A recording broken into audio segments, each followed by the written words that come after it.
Yes, hello Pratibha, welcome on your media platform and let's start your thermodynamics for your final NPCIL interview. So Pratibha, what is thermodynamics? Sir thermodynamics में sir thermodynamics दो word से मिलके बना है, therm plus heat. Sir therm plus dynamics. तो therm means होता है sir heat, और dynamics sir force, sir Dynamics means motion होता है होता है। power, yes power, sir. dynamos. Thermodynamics actually it's a combination of two words, thermi and dynamos. Thermi means heat and dynamos means power. अच्छा, yes आप क्या थर्मोडायनेमिक्स में only we discuss about conversion of heat into work या other दूसरे तरह के energy interaction भी हम स्टडी करते हैं thermodynamics? Sir only heat into work. Heat और वर्क का इंटरेक्शन ही स्टडी यस सर। करते हैं। तो study of work, conversion of work into work does not come under thermodynamics. No sir. Okay. Heat is considered as a low grade energy, and whereas work is considered as high grade energy. Yes sir. What is the reason behind that?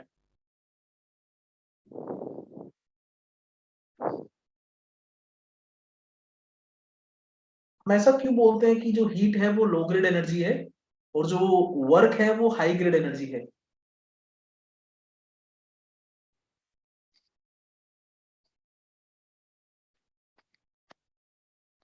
मुझे इसका answer नहीं पता है। Okay, ठीक है. What is second law of thermodynamics, Pratibha? आप मेरे को सेकंड लॉ ऑफ थर्मोडायनामिक्स के बारे में बताओ. Sir second law of thermodynamics sir entropy से रिलेटेड होता है।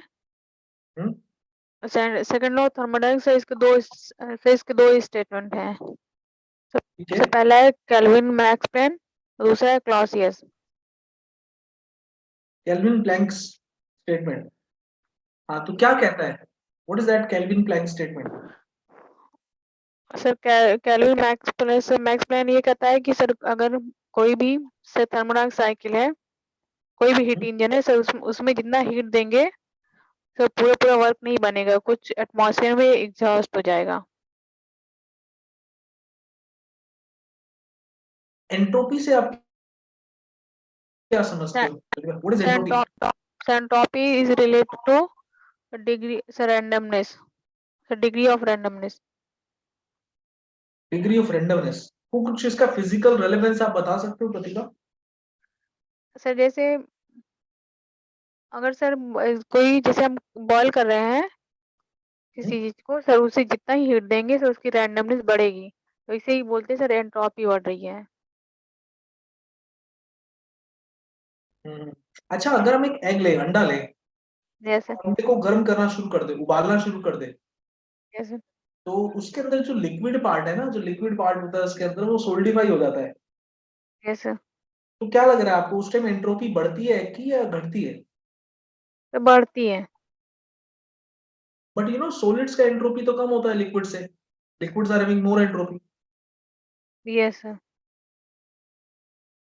तो जो लिक्विड पार्ट अंडे के अंदर, अगर आप अंडे को, उबले हुए अंडे को फोड़ोगे तो you will find some hard part there, solid part inside. Yes sir. और जो बिना उबला अंडा अगर आप देखोगे तो you will find some liquid inside.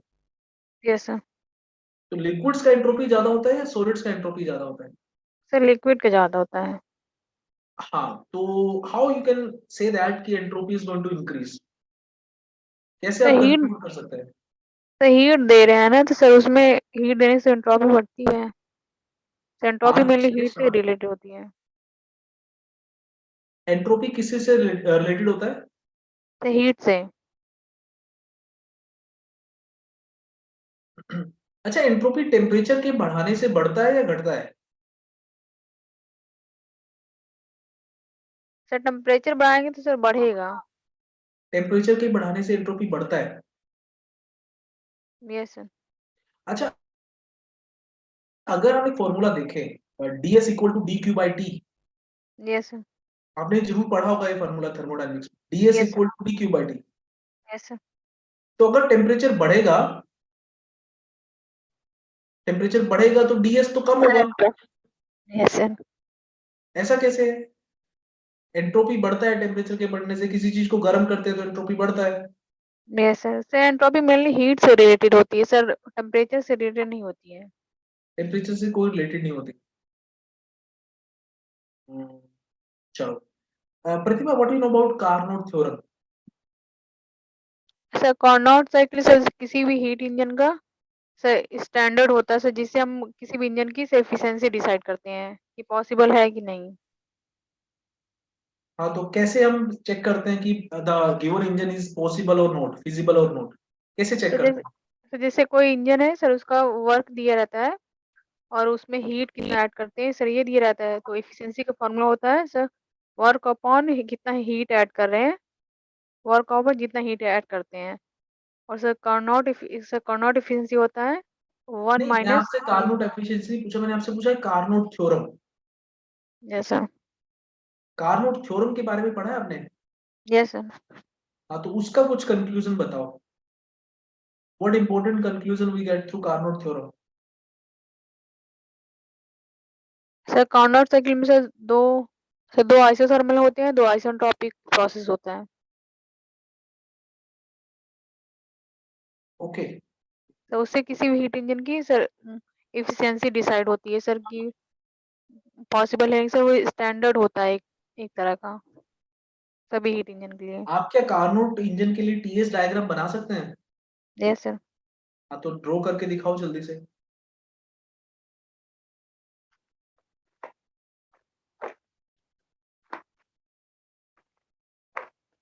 Just draw Carnot cycle on TS diagram.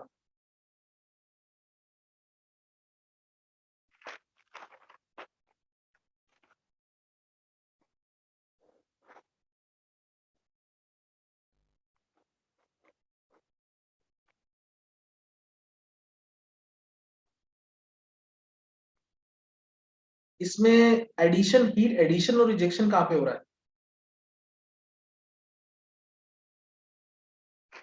Sir 1 से 2 हीट एडिशन हो रहा है। Show this diagram only. हाँ, एडिशन और रिजेक्शन कहाँ पे हो रहा है? हीट का एडिशन और rejection.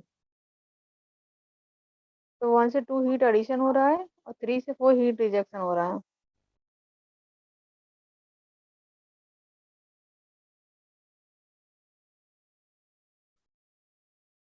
Okay. Pratibha, you know, there are gases are having two specific heats, Cp and Cv. Yes sir. और जो Cp होता है वो Cv से ज्यादा होता है। तो can you give me the reason why the Cp is more than Cv?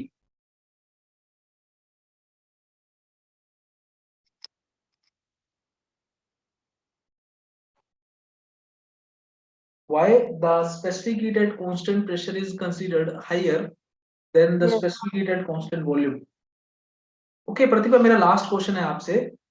ये यस पोलोट्रोपिक प्रोसेसेस क्या होते हैं? सर पॉल टॉपिक प्रोसेस में सर हीट ऐड करते हैं। हीट ऐड करते हैं, रिजेक्ट नहीं कर सकते पोलोट्रोपिक सर रिजेक्ट प्रोसेस। भी कर सकते हैं। ये तो कोई डेफिनेशन नहीं हो ना बच्चे कि आप बोल रहे हो कि हीट ऐड करते हैं। Yes sir. चलो, मैं आपको फीडबैक देता हूँ प्रतिभा।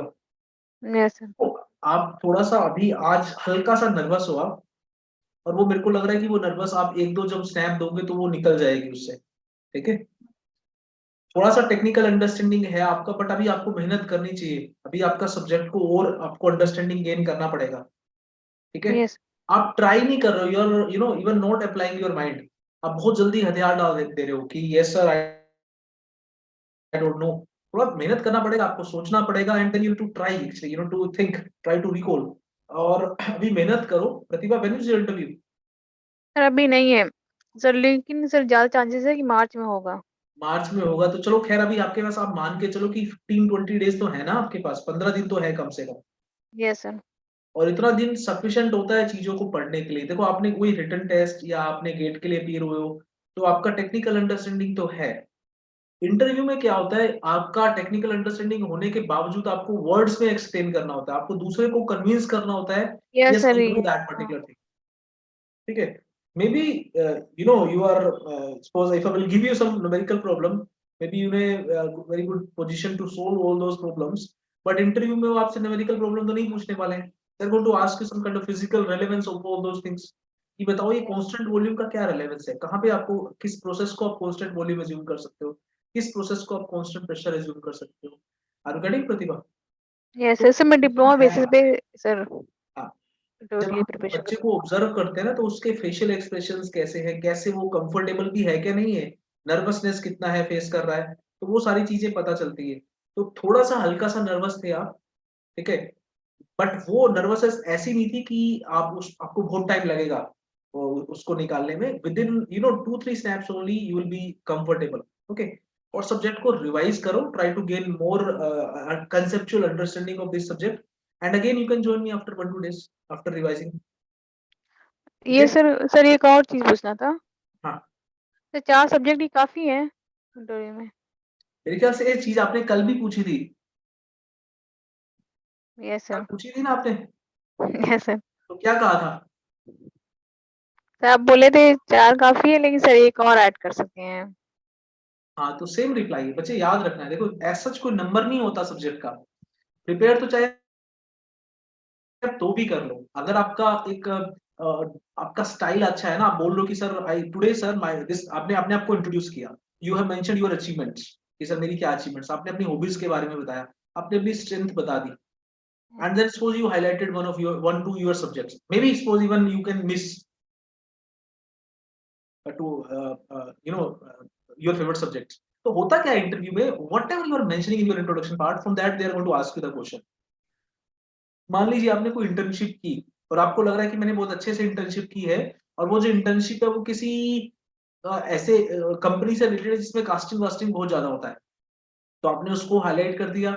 आपने उस इंटर्नशिप में आपकी क्या अचीवमेंट रही कास्टिंग के बारे में, कोई प्रोसेस आपने मॉडिफाई किया या किसी प्रोसेस का एनालिसिस किया, तो वहां से वो आपसे सारे कास्टिंग के क्वेश्चन पूछना शुरू कर देंगे. कोई ऑटोमोबाइल कंपनी में आपने इंटर्नशिप किया, वहां से वो ऑटोमोबाइल रिलेटेड क्वेश्चन आपसे पूछना शुरू कर देंगे. तो आप इंटरव्यू का ना कुछ प्लान कर सकते हो. ऐसा नंबर कुछ नहीं होता. कई बार बच्चे 5 सब्जेक्ट बता के भी फंस जाते हैं, और कई बार बच्चे दो सब्जेक्ट बता के भी इंटरव्यू निकाल ले जाते हैं. ठीक है, यस. तो कोई नंबर का लिमिट नहीं है. In general if you ask me, 3-4 subject आपको करने चाहिए कम से कम. ठीक है. Yes sir. And one more thing I suggested you, it is good to add some different subject like mechanical vibration, theory of sir machine, आवाज material कट रही साइंस, है. Engineering drawing, graphics. इस तरह के सब्जेक्ट बहुत कम बच्चे प्रिपेयर करते हैं. तो बच्चा जब इस तरह के सब्जेक्ट मेंशन करता है ना, तो इंटरव्यूअर आपको मौका देता है, और वो इस तरह के डिफरेंट सब्जेक्ट से क्वेश्चन पूछने में ज्यादा इंटरेस्टेड होते हैं. ठीक है प्रतिभा. तो ये अभी सर एक बार फिर से बोल दीजिए सर, आवाज कट रही थी, समझ में नहीं आया. हाँ, मैंने वही बोला है आपको, जो कल रिपीट किया था ना, same thing I mention today also. अभी आप नंबर्स पे मत जाओ कि सर मैं यस. 4 कौन से करूं, 5 कौन से करूं. जो भी आपके फेवरेट सब्जेक्ट्स हैं, ठीक है, अभी उन पे फोकस करो. एनपीसीआईएल के लिए इन जनरल आपको थर्मोडायनामिक्स, हीट ट्रांसफर, ठीक है, पावर प्लांट का बेसिक देख सकते हो आप, and then strength of material. तो ये 4 सब्जेक्ट तो आपको करने चाहिए. Fluid, strength of material, thermodynamics, power plant. Okay. Yes sir. And if you are having time और आपका अंडरस्टैंडिंग है, then you can add 1-2 more subject, maybe some little bit part of production, casting, welding, या आप material science add कर सकते हो. ठीक है. तो इन यस 5 सर. सब्जेक्ट से आपका major part of mechanical engineering cover हो जाता है इंटरव्यू पॉइंट ऑफ व्यू से. ठीक है. बट मैंने आपको बताया इंट्रोडक्शन पार्ट प्रिपेयर करो अपना. इंट्रोडक्शन से ही क्वेश्चन बहुत ज्यादा बनेंगे, and your interview is going to flow based on whatever instruction you are going to provide in your introduction part. पर अब वहां पे यस. अगर आपने कुछ अपना मेंशन कर दिया कि सर मेरी ये स्ट्रेंथ है, या मैंने यहाँ पे इंटर्नशिप किया, मैंने यहाँ पे जॉब किया, तो उससे हम इंटरव्यूअर को टुवर्ड्स सम स्पेसिफिक एरियाज हम उसको अट्रैक्ट कर पाते हैं. And that we need to do. Random question किसी के लिए भी बड़े डिफिकल्ट होते हैं फेस करना. You know, yes sir. Even अगर कोई आपको एक्सपर्ट भी है, there is some expert in mechanical engineering, वो भी आप रैंडम क्वेश्चन पूछोगे तो that he also will face difficulty. Knowledge का कोई अंत थोड़ी ना है. इंटरव्यू में you have to be confident. Okay. At every stage, whether you know the question answer or not, both the situations you need to be confident. और दूसरा आपको आपको जो आपके स्ट्रेंथ्स है, आपकी जो कैपेबिलिटीज है, उनको शो करना होता है. आर यू गेटिंग प्रतिभा? और वो आपके जो वीक एरियाज हैं वहां से नहीं पूछेंगे. अगर आपने कोई अपना अचीवमेंट बता दी, अपनी कोई स्ट्रेंथ बता दी, they are going to ask you from that. और ऑनेस्टली जो कंफर्टेबल होके बच्चे आंसर करते हैं उनको सिलेक्शन मिल जाता है, ठीक है। तो अभी मेहनत करो Pratibha, and again you can join me after 1-2 days after revising this subject. 4 subject का नंबर मैटर नहीं करता, मैटर करता है कि आपका मैकेनिकल इंजीनियरिंग का अंडरस्टैंडिंग क्या है। पूछ तो आपसे वो कहीं से भी क्वेश्चन सकते हैं। 4 सर सब्जेक्ट 5वीं सब 5th सब्जेक्ट के बारे कोई में भी पूछ कर रही दो, अगर आप उससे बाहर से कुछ पूछा जाएगा तो आप बता पाओगे कि sir sorry sir, I have not revised that particular subject sir, for this interview sir I majorly focused on these subject, 4 subject. तो अगर आपने कॉन्फिडेंटली उनको बोल दिया तो वो नेगेटिव नहीं है। अगर आपने कोई प्रोडक्शन का क्वेश्चन आंसर नहीं किया, आपने थ्योरी ऑफ मशीन का क्वेश्चन आंसर नहीं किया, बट आपने बता दिया कि sir for this interview sir I majorly focused on these 3 subjects sir, I got only 15 days to prepare for my interview sir, so I revised only these three subjects sir। बताओ, आप उनको company के बारे में बताओ, NPCL के बारे में पढ़ो, कैसे क्या प्रोसेस होता है, ठीक है। तो आपको फोकस करना है कि मेरे को एनपीसीआई में नौकरी करनी है, तो एनपीसीएल के रिलेटेड जो सब्जेक्ट्स हैं जो प्रिपेयर कर सकते हो वो करो आप। मन पे ऐसा बर्डन मत रखो कि मेरे को 4 करने हैं 5 करने हैं, ऐसा कोई नंबर नहीं होता इंटरव्यू के लिए, ठीक है Pratibha. Okay Pratibha, good luck. Okay sir, thank you.